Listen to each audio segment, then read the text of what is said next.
What is up? Good morning. My brain said it's time to film a video. I haven't in a few days. It's been my birthday weekend. Yay! It's been raining so much down here, which I've really enjoyed because it very rarely rains in this area, and I love the rain. I love the rain. I grew up in the rain, and I love melancholy. I love pensive. I love sheddings. Something that I've been thinking a lot about because I've turned a year older, or I guess just a realization I've been having recently is I, in all likelihood, will live quite a few more years. You know, you can't count for the likelihood that a horrible accident will happen. That's unpredictable. But just based on my family history and accidents put aside, I'm gonna live for a bit longer. And I think I spent so much of this past year thinking so much about my mortality and death in general, and just, coming to terms with the fleeting nature of reality. I've just been so in the fleetingness that I kind of forgot that I will have, in all likelihood, time. Yeah, I think it's been a necessary detachment because I've really found a way to appreciate every moment, because I know that everything fades, nothing lasts, and it's not guaranteed. But I'm just kind of realizing I can sort of plan around some more long-term goals, and I don't have to figure it all out now, and there's just more time to do more projects and to have more connections with people. And I feel so grateful for another thing I've reflected on this with this turning older is how many connections I've made in this year that have felt so aligned and so fated, because I know that it's because I'm expressing more of my authenticity, and that is pulling people who match that in super quickly. So I feel so grateful for that, and so excited that there will, in all likelihood, be much more of that. Yeah, that's been something that's really exciting to me. Time. More time. It also makes me want to take care of my body more. Yeah. I've been trying to speed run a lot of creative projects, and just waking up and going and using a lot of caffeine and weed to push me through to make all these things. I don't want to have to do that. I think that's not the best for me in the long run. I don't want this body to depreciate sooner than it needs to. That's such a beautiful word, depreciate. I love the way that it feels in my mouth. There was another thought that I was going to... Oh, I found it. I found the thought. Okay.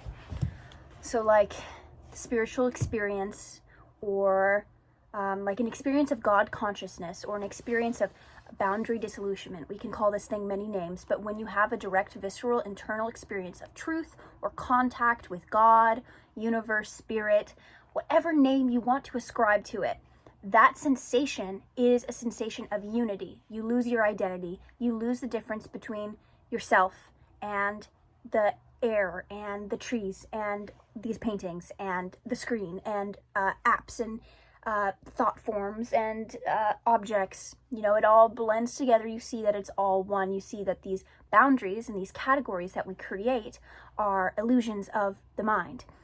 And I don't even have to say illusions, but they're products of the mind. And the reason I don't want to say illusions is because we also live this human experience. And humans, the human brain, has created categories as a means of protection and survival to keep this form intact. So it serves a purpose. It 100% serves a purpose. And there are so many situations where categories and, cutting things up and keeping yourself separate is absolutely necessary and absolutely beneficial. That's especially when it comes to terms of survival and just keeping your body preserved. Your body and your mind preserved. It has social implications too. If you let the boundaries of yourself dissolve into another, then you're in this whirlpool of, you can become into a whirlpool of codependency, and that's not so advantageous for other reasons. But the experience, I think we have to fight for confines wherein that experience of unity can be felt. Like, it's kind of like Maslow's hierarchy of needs. I actually don't know what the exact hierarchies are. I don't know if like spirituality or an experience of God is on there. Now it makes me want to look it up. But like that comes after, well, I was going to say it comes after all these other needs are met, but there's like stories of like yogis or even homeless people who are just in divine union with God all the time, even though their bodily needs are not met. So maybe that is a moot point. But the thing that I have been thinking about is, I desire deeply this unity experience, and to be able to access that quickly. That is, something that I want. And usually, all religions and all idea forms are sort of modalities for someone to reach that unity. It's like a door that you can go through, or the Christians talk about this. They let there's this idea like the only way to God is through Jesus. I'm not sure what the actual scripture says, if it says the only way, but like Jesus is seen as this like key that you need to reach this unity. And I've thought about that with the tendency of the human mind to create categories, and just our like the striated nature of our consciousness. How sometimes I think a lot of times humans do need this symbol, a symbol to serve as a key to reach the unity of oneness. And that unity transcends words too, and that's why it's kind of hard to like call that God. I'm going to call that God, but it of course exists way beyond the confines of that word even. But humans really, I think it'd be difficult for us to reach that without these keys, these symbolic keys that we hold. And so I think the challenge is to find keys that resonate with you. I've tried out many different keys, symbolic keys in my life. I was raised with Jesus, and Jesus is such a beautiful symbol and figure. I had to go through some like rejection of that for a bit, just to work through some things that organized religion gave me, not what Jesus gave me, because Jesus as a symbol is pure love and divine justice.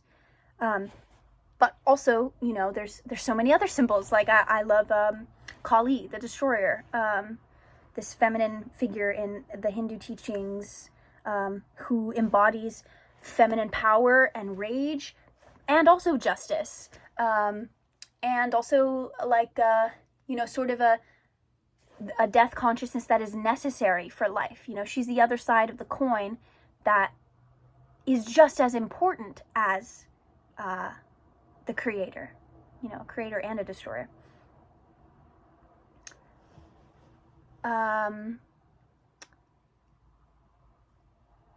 But I've just been thinking about, because sometimes I hold on to these keys for a bit and then they stop working, like Like I find this new key and I'm like, oh, this is really getting me there very quickly. Like I get to this visceral experience of truth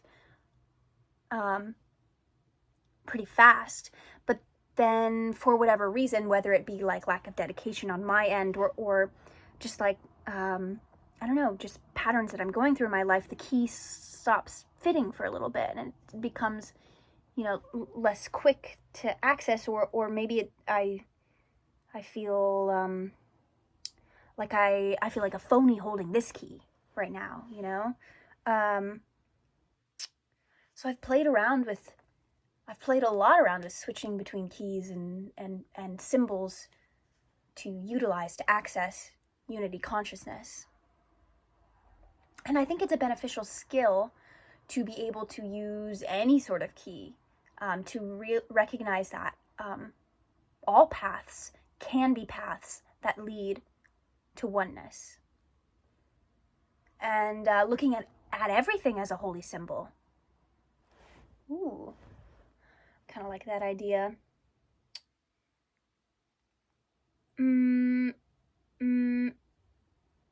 Yeah, I'm not sure if I have like a conclusion to make on this thought that I'm entertaining now. So I guess I'll keep it open-ended. I want to keep playing with these keys. And yeah, I'm curious about the relationship of like the rational, analytical mind that loves to slice reality into fragments that we can more easily digest, and that coupled with our human spirits, I don't even know if I should say human, but just our spirits' desire to transcend boundaries and to go back to oneness, and like how to use both of those at the same time. Yeah, because if you live in either world too much, things can get a little weird.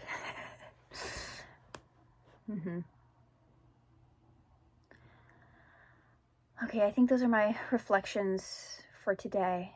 I must head to work now. I hope you have a very safe and fruitful and prosperous day. Blessings upon you. Boop.